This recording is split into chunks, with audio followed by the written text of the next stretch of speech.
bukas ng mga 5:30 PM, lalabas na yung desisyon ng ICC sa interim release ni Duterte na nire-request ng kanyang mga abogados. And nag-organize nga ngayon ng prayer vigil itong mga DDS. Siyempre hinihiling nila sa Panginoon na mapalaya ang kanilang Tatay Digong.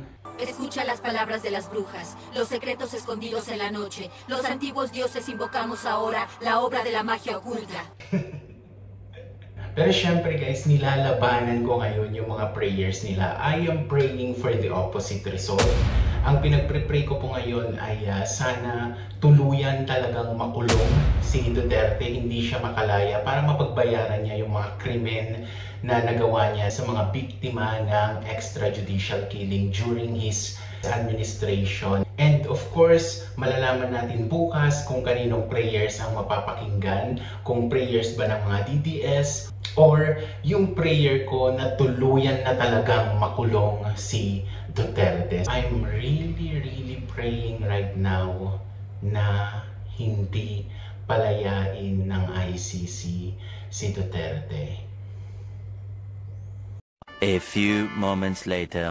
So, lumabas na nga yung verdict ng ICC and nanalo yung prayers ko laban sa mga prayers ng DDS.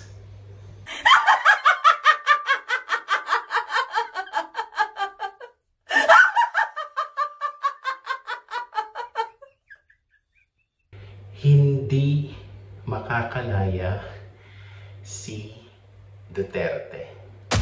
Nag-iiyakan ngayon yung mga DDS.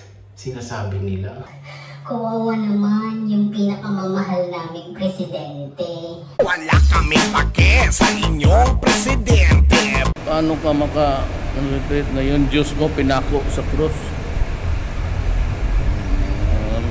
Wala ng bilib. Ako ang Diyos tapos ipako mo ako? Putang ina.